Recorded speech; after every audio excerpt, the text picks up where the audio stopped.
M2 assembly, mounting, wiring, and testing. Getting started. Please make sure to have tools, labeling, and cable management supplies before starting. Along with your tools and supplies, ensure that there is an external wall where you can mount that gives the unit the best radio frequencies. If signal is too weak, a new external antenna may be needed. Please mount the unit away from power sources, such as metal conduits, fluorescent lights, and as high up as possible. Startup sequence. Double check that the wires from the UPS that run to the cellular router and the ATA are still secure, and all the connectors are properly secured. If necessary, reattach any loose wires using a regular small screwdriver. Apply power to the unit by plugging the UPS into an unswitched outlet. The unit will immediately beep, indicating a missing battery. Ignore this for now. The M2 unit will power on. Please observe the following LED sequence. All LAN and WAN LEDs will turn on for 2 seconds on the cellular router. Then the LAN LED on the ATA will briefly flash green, and the power LED will turn red. After 3 to 5 seconds, the SIM1 LED on the cellular adapter will illuminate. After 20 to 30 seconds, the status on the cellular router will turn green, and all LAN ports will flash.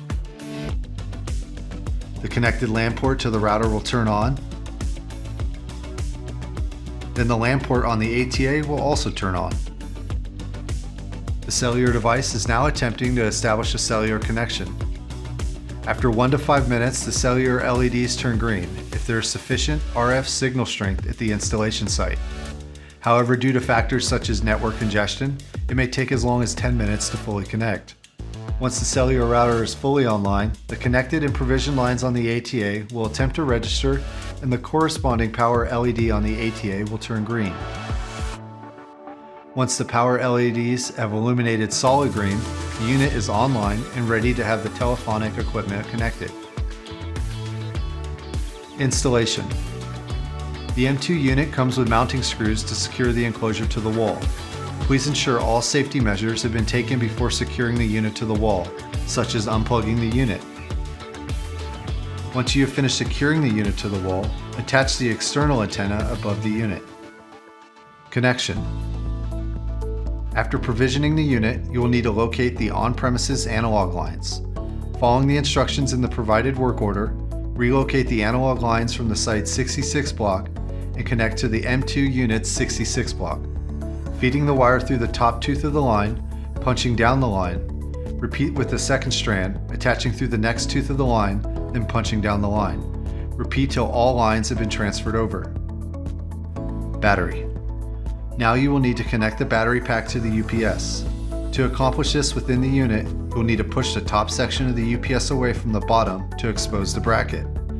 Then insert the battery pack into the bracket and slide down to ensure a secure connection. Insert the top UPS section to the battery stack and slide down to securely assemble the UPS. The unit can now be powered back on. Testing.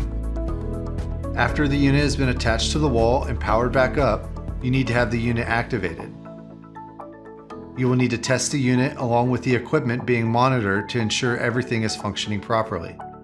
Check that the power LED on the ATA is green, then perform a line continuity check. You will need to check for a dial tone at each of the phone's devices. Then you will need to perform a test call on all voice and fax lines.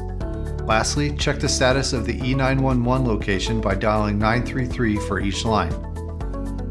Before you leave the site, make sure that you leave a clean job site before leaving.